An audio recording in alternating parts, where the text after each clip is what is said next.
Magandang araw po sa inyong lahat, Sir PB. Naway datnan po kayo ng liham kong ito na nasa mabuti pong kalagayan. Palagi din po akong nakikinig sa inyong mga kwento. Kung kaya nga naisipan ko pong ibahagi itong nalalaman ko. Nagkaroon po kasi ako ng isang nakakatakot na karanasan. Tungkol ito sa isa kong naging kaibigan noon.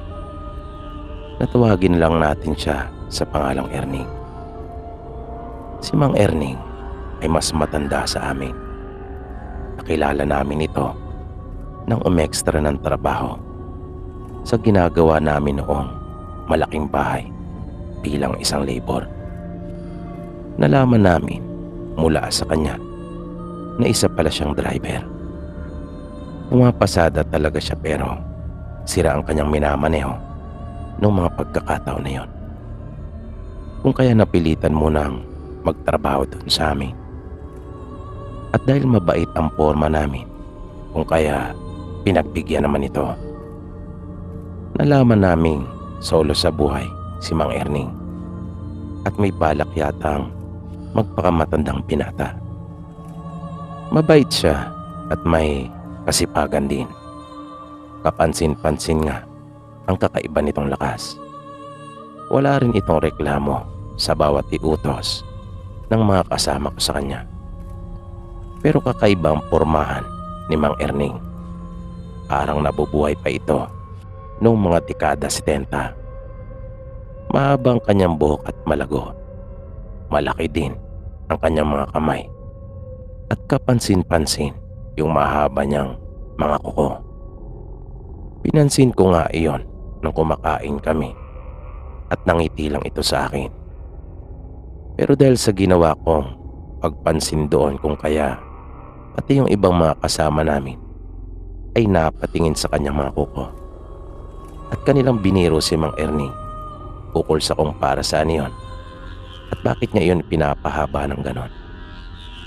Sinabi niya sa mga kasama ko na maraming gamit at malaking tulong para sa kanya ang pagkakaroon ng mahabang kuko. At kanya pa kaming pinakitaan. Nagulat at namanga kami sa tigas noon. Sa loob-loob ko, delikado pa lang magalit si Mang Erning. Magugulat at talagang mabibigla ang kalaban nito kung sakali.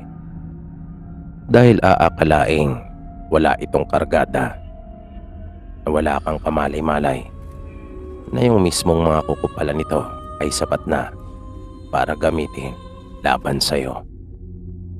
Kinahaponan, pag-uwi namin sa barracks matapos ang trabaho, ay hindi ko maiwasang mabanggit si Mang Erning sa aking mga kasama. Puro magaganda naman ang kanilang sinabi tungkol kay Mang Erning. Pero isa sa mga kasama ko ang nagsabing para daw itong aswang. Medyo nagulat pa nga kami nang marinig yung sinabi niyang iyon. Pero yun din mismo ang nasa isip ko. Para nga itong aswang dahil sa kanyang itsura at ayos. At alam kong hindi lang siguro kami ang nakakapansin nun.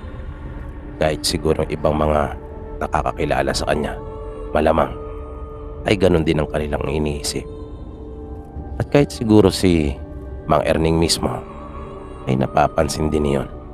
Maliban na lang kung hindi man lang ito nananalamin. Buong gabi ay palagi naming nadadaanan ng kwento si Mang Erning. Halos lahat kami na nagtatrabaho sa project na yon ay taga-probinsya. Mga taga-Visayas kung kaya alam namin ang tungkol sa mga aswang. Ang ibang kasama ko sa trabaho ay mga kamag-anak ko, habang mga kaibigan ko naman yung iba. Kung kaya magkakakilala kami. Nang sumunod na araw ay bumalik doon sa amin si Mang Erning. At nais nitong umekstrang muli dahil hindi pa rin daw ayos yung sasakyang ibinabiyahe niya. Pumayag naman yung chewing ko at kanya itong pinagtrabahong muli. Kinahapunan, nakiusap ito sa chewing kong foreman kung maaari ba raw siyang bumali para nang sa ganon ay may pambili siya ng pagkain. Pumayag naman ang chewing ko at kanya itong binigyan ng pera. Makaraan ng ilang oras, nang nasa barracks na kami at kasalukuyan ng nagpapahinga, ay nabigla kami nang dumating doon si Mang Erning at may dala na itong inumin. Pinapasok namin siya at pinaupo. Nilinis ng mga kasama ko yung mesa at inalis ang mga nakapatong doon. Kinuha ni Mang Erning mula sa lalagyan yung bote ng alak at inilagay sa ibabaw ng mesa. Maya-maya ay mayroon pa itong kinuha mula roon at nakita namin ang isang lalagyan na kanya ring ipinatong doon sa ibabaw ng mesa. Nang buksan niya iyon ay kaagad na humalimuya yung mabango ng amoy. Hindi lang pala inumin ang kanyang dala, kundi may baon din pala itong pulutan. Pero hindi namin malaman kung anong karne iyon dahil sa para yung dinurog at hinimay. Kaya nagtanong kami kay Mang Erning. Sinabi naman niya sa amin na pinaghalong karne umano iyon ng baboy at manok. Napakalasa noon at ang galing ng kanyang pagkakagata. Nag-aagaw ang anghang at linamnam. Maya-maya bigla naming narinig ang chewing ko na sinabing tama na raw yung tikim at umpisa na raw yung inuman. Kung kaya inihanda na nila yung mga gagamitin at sinimulan na ngang paikutin yung baso. Kanya-kanya na kaming pwesto. Habang umiinom ay hindi ko talaga maiwasang pagmasdan si Mang Erning dahil sa kakaibang ayos nito na sa isang banda ay napakaastig kung iisipin ng forma niya. May nakatali pa itong bandana sa kanyang ulo, balbas sarado at mahabang kanyang buhok. At doon ko lang napansin na parang mas mahaba ng kaunti yata kesa sa karaniwang tao yung kanyang pangil. At para ding napatulis talaga yon. Pero napapayuko na lang ako, sabay mapapailing kapag sumasagi sa isipan kong isang bagay ukol kay Mang Erning na ito ay isang aswang. Pero walang sino man sa amin ang nagsasabi ng ganon sa harap mismo ni Mang Erning. Nasasabi lang namin ang ukol sa bagay na iyon kapag kami-kami lang ang magkakaharap at amin itong napag-uusapan. Hanggang sa bigla na lang may pumansin sa kanyang pangil. Sabi ko na nga ba na hindi lang ako ang makakapansin noon. At hindi talaga nakatis yung kasama namin at kanyang tinanong si Mang Erning kung dati na raw ba yon. Dahil parang mahaba daw ito ng bagya kumpara sa amin at dihamak na mas matulis. Ngingiti-ngiti lang namang sumagot si Mang Erning at pabirong sinabi na mas umahaba pang araw ito pagkaminsan. At nagtawanan kaming lahat. Hindi na namin namalayan yung oras. Nagpaalam na ako sa kanila na mauuna nang matulog dahil sa tinamaan na ako. At pakiramdam ko ay malapit na akong magsuka. Naisip kong sayang naman kung iluluwa ko lang yung masarap na pulutang dinala sa amin ni Mang Erning. Baka nga pinaghirapan pa niya yung lutuin para lang sa amin, dala ng kanyang pakikisama. Nang nakahiga na ako ay akin pa silang naririnig na masaya nagkukwentuhan at nagtatawanan. Hanggang sa nakatulog na ako at di ko na sila namalayan pa. Kinabukasan, pagdating namin sa aming pinagtatrabahuan ay naroon na kagad si Mang Erning. At parang walang nangyaring inuman noong nagdaang gabi. Masiglang masigla ito na hindi ko alam kung nagawa pa ba nitong makatulog nang umuwi. Dahil sabi ng chewing ko, madaling araw na sila natapos. 2:00 pasado ng araw ang magpasya na silang tumigil. Kinahapunan ay sahod na namin, kung kaya lahat kami ay may pera. At tulad ng nakagawian namin, nag-aambagan kami. At tinutusan ng chewing ko yung isa kong pinsan na mamalengke dahil linggo kinabukasan at wala kaming pasok. Kaya nagkakaroon talaga ng inuman kapag araw ng Sabado pagkatapos ng trabaho namin. At bumalik si Mang Erning nung mga magagabi na. May dala na rin siyang alak at meron na namang pulutan. Sa pagkakataong iyon ay adobo naman ang pagkakaluto.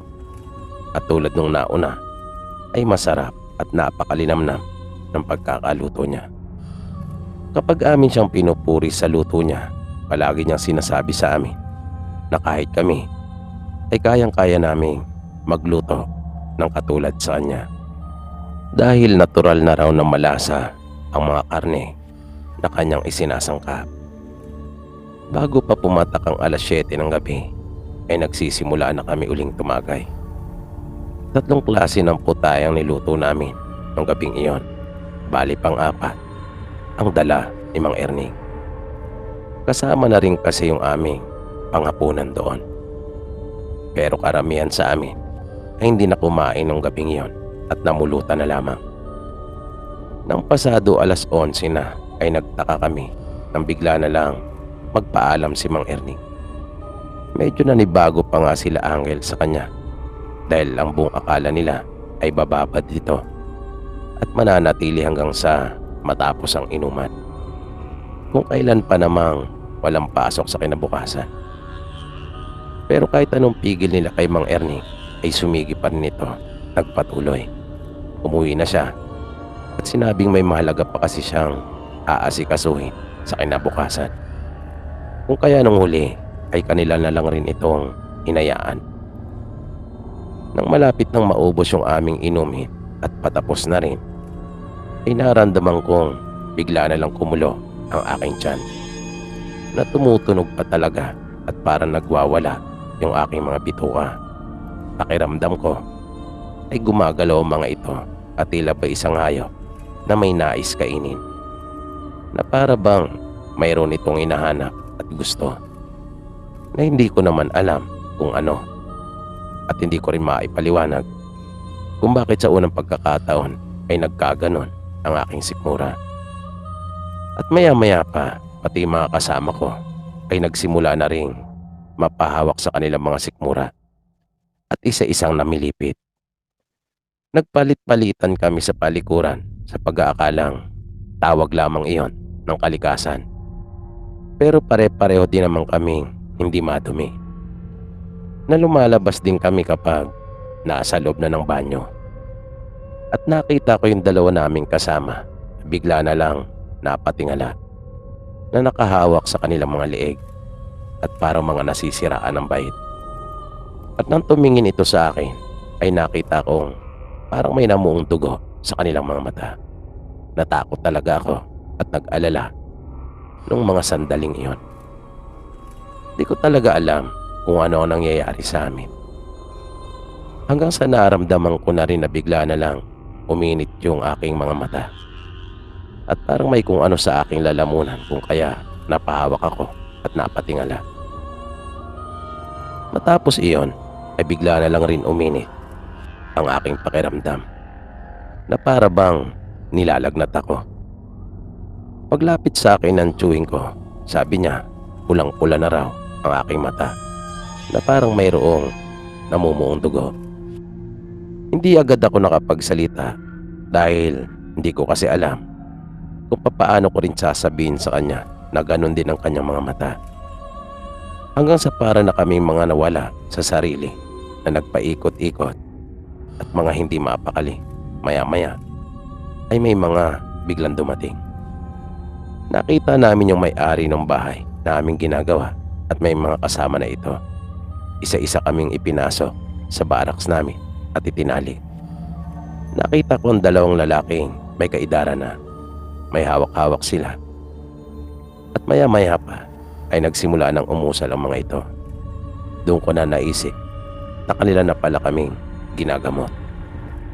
Nalaman namin nung huli na nakita pala kami ng may-ari at alam nila na sintomas iyon kapag hinawaan ng aswang doon sa kanilang lugar.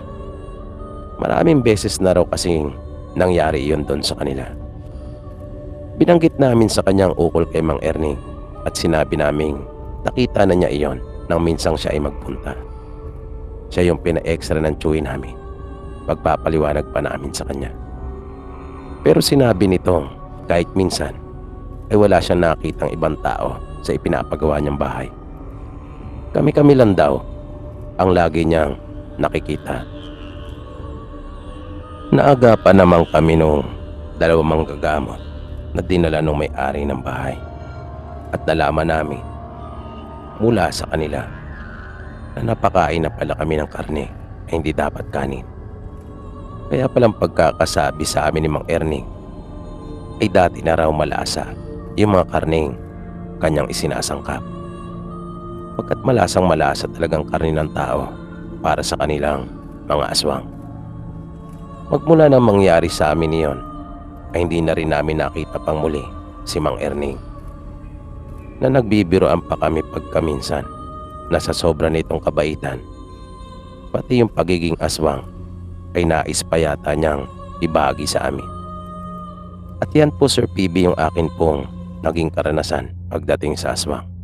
Maraming salamat po. Dito po pansamantalang nagtatapos ang ating programa. At sana po'y inyong nagustuhan ang kwentong ating itinampok sa pagkakataong ito. Sana po ay patuloy niyo pang subaybayan ang mga susunod pa nating kwento. Maraming salamat po at hanggang sa muli.